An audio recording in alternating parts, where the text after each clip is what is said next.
third parties in the Switch.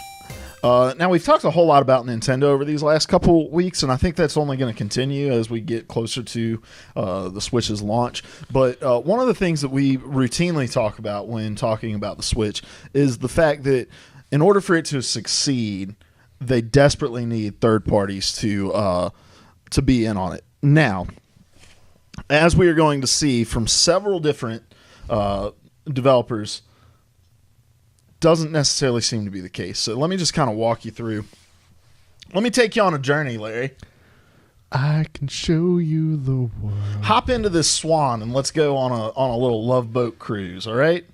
Isn't that what they do? They hop into a swan-shaped little floating boat and they Are you talking about send Aladdin? you down the river. Oh. No. Aladdin, that's a magic carpet. Right. And I was singing that song. They're probably just on a regular carpet and high on, marijuana, as the kids are calling it these days, on the reefers and the whatnots. But regardless, hop on my magic carpet, take off your shirt, and let's go on a journey. It's weird, but okay. First and foremost, Capcom won't be bringing Resident Evil to the Switch. This is from our boy Eddie over at GameStop. It says, producer Masachika Kawada told Express Online about the Switch, quote, "I think it's a very unique piece of hardware. However, Capcom isn't bringing Resident Evil to Switch now or anytime soon. Quote, I'm looking forward to the possibilities of the system itself, but we have no plans at the moment regarding Resident Evil on the Switch, end quote."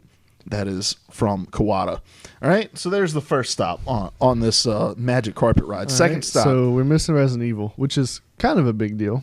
It was a big deal when 4 made the jump to GameCube, and then we saw a lot of games showing up on Nintendo. But did any Resident Evil show up on Wii U that you know of? Revelations, yeah. Okay, so this is the first time in a while that we will be seeing a Resident Evil game kind of stay away. Yeah. Well, we'll get back to that because okay. I have some thoughts about kind of all these. Next on the list, Gearbox won't be bringing Borderlands 3 to the Nintendo Switch. Again, our boy Eddie over at GameSpot says Gearbox CEO Randy Pitchford said on Twitter today, as spotted by IGN, the discussions with Nintendo fell apart, quote, for some reason, end quote. Then this is what the tweet said. Quote, I do not see that as happening. We were talking to Nintendo, but that stopped for some reason. They have other priorities, end quote. And that was in response to a fan who asked about a Switch version of Borderlands 3 coming to, Switch version of Borderlands 3. Then, this one. I really enjoyed this story. Respawn's director laughs at the idea of Titanfall 2 coming. This is from Joe Screbbles over at IGN. Speaking to YouTube channel Drunk Tech Review, Respawn Entertainment senior designer Mohammed Alavi was emphatic in his response to a question about whether a Titanfall 2 port to Switch was possible. Quote, no. F no. But not, he didn't say F. He we said have the word. censored this. Yes. Bleep. No. F no. No, you're not going to be able to fit Titanfall on it. That's the same Zelda from the Wii U. And then he laughs, end quote. Quote, I was excited about it because Nintendo has been in such a niche market recently, like, catering to the handheld market. And I'm going to be honest with you, the kids, they've been so underpowered that they don't have the support of the third parties because they're all making for PC, Xbox One, PS4, and Switch is no different.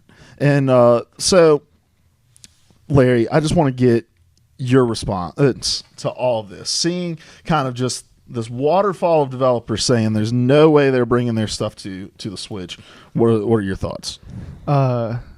We've kind of talked from the beginning about how this is really Nintendo's last stand as far as a console goes. I can't imagine that if this one flops like the Wii U flopped, they're going to have enough resources to make another console. I might be wrong, but I cannot imagine it.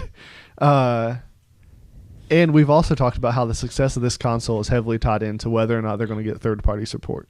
Like, you can only sell your console on Super Mario for so long. Like, yeah, I love Mario, but I want something else to play on my console too, and Zelda,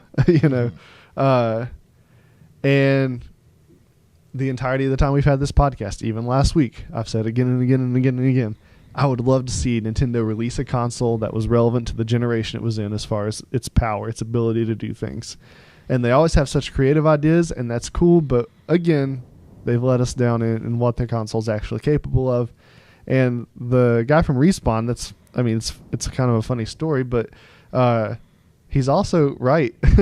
These companies are designing for the PC and the PS4 and the Xbox One, and I can't imagine that they also have the time to scale back to what's more or less last gen hardware. Mm-hmm. Yeah, the Respawn one is the most interesting one to me because it says something about not only the Switch, but something also about Respawn and EA, because EA is apparently like this big third party that's going to really try to, because there's been stories bouncing around about how the Switch, how EA came out and said Nintendo really talked to third parties, really considered third parties when developing the Switch. EA was on the stage at the Nintendo Switch presentation to talk about FIFA, and so to have one of your biggest properties in Titanfall come out and be this emphatic about their ability to put their games on the Switch speaks not only to how underpowered the Switch is, but also to the relationship that Respawn and EA have had really since the days of the very first Titanfall release. Did we ever get to talk about that on the show? I don't think so, because I think we were on hiatus when all that happened. Give the viewers just a brief synopsis. So essentially, Respawn has been very dissatisfied with their relationship with EA ever since Titanfall 1 was made an Xbox One exclusive, because they felt like they really missed like a window of opportunity to be kind of this multi-platform smash hit right out of the gate, but instead they released exclusively on the console that underperformed in terms of sales. And what's up, Trippy 360? And then Titanfall 2 launches, and people at Respawn came out and put EA on blast for the fact that they had them releasing their between Battlefield 1 and Call of Duty, and basically said they sent us out to die on in this kind of holiday just watershed of games to play. And so the relationship between Respawn as a developer and EA as a publisher has not been good in years, I would argue. But to see them come out so emphatic about the Switch is eye-opening to me. Mm-hmm. And then I wanted to point this out to you and get your thoughts on it. What we've seen as far as third-party support for the Switch that people are most excited about, right? We saw FIFA, which is reportedly going to be the PlayStation 3, Xbox 360 build of FIFA launching on the Switch. And then Bethesda is releasing Skyrim. Not Skyrim Special Edition, but just regular old Skyrim. So PS3, Xbox 360 version of Skyrim. From everything I understand about it. Well, I don't know how you would play the Special Edition on the Switch. That's true. Like, the biggest thing there is they scaled the graphics up, and you can't. Yeah, that's true. So it has me worried, like, okay, why does Bethesda not want to put Fallout 4? Why Skyrim? Why not Fallout 4? Mm-hmm. When NBA 2K18 comes out, is that going to be the PS3, Xbox 360 version, or will it be the Xbox One, PS4 version? Or is it going to be this weird in-between that requires more resources and more staff and more time to scale back? Like, what I've seen from the third party right now doesn't give me much confidence about the third party on the Switch moving forward. Yeah. And, their initial video and their initial presentations made it look like they had this big support. And, I mean, okay, technically you've got the third party support, but you're right. And I didn't realize it until you were pointing it out to me earlier today. Just the things we're getting, yeah, they're third party, but they're also overwhelmingly last gen. Mm-hmm. And that's not good. You're gonna start that way? Where's this thing gonna finish? It can't finish anywhere great. Yeah, because what you got to think about is like, all right, let's take FIFA for example, right? And FIFA has the Xbox One, PS4 SKUs, and they have the PS3, Xbox 360 SKUs, and so PS4, Xbox One, they're selling millions and like tens of millions of copies of this, whereas with the PS3 version of this, PS3 and 360 version, they're selling hundreds of thousands, maybe, mm-hmm. significantly less. And so I don't imagine the Switch being too many people's primary console, right? Like it'll be a secondary console, an on-the-go kind of console, and the on-the-go is going to push some sales on it. But if given the choice between, a PS4 version of FIFA or the PS3 version of FIFA, I'm obviously going to go PS4, even with the portability in the case, like factoring into it, and so. What you're left with is, do you garner the support of these third parties and say, hey, come release your stuff on our console? They make these experiences that, they make these games that Switch can go out and say, hey, look, we've got PS4, Xbox One games. But then they go and they're sold and they're scaled back to the point where then EA looks and they're like, man, we only sold 250,000 copies of FIFA. Especially given that there's only going to be 2 million of these units out, right? So we only sold a couple 100,000 copies of this.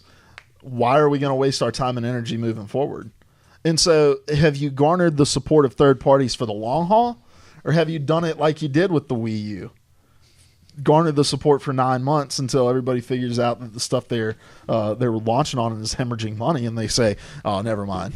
Not anymore. You can have Mario Kart and Smash and Pokemon and Zelda and whatever, but we're gonna take our properties and go.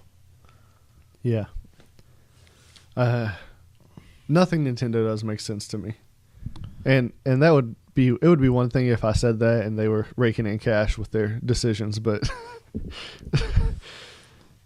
from this, then a few months back, the manufactured scarcity of the NES system, like they could have made a killing with those things, chose not to. Releasing Mario Maker to the DS, but not having any way to share levels. Yeah. Nothing Nintendo does, I don't understand. I don't understand it. I was really hoping with this new guy coming in last year that we'd start to see some kind of change in the direction of things, but no. Yeah.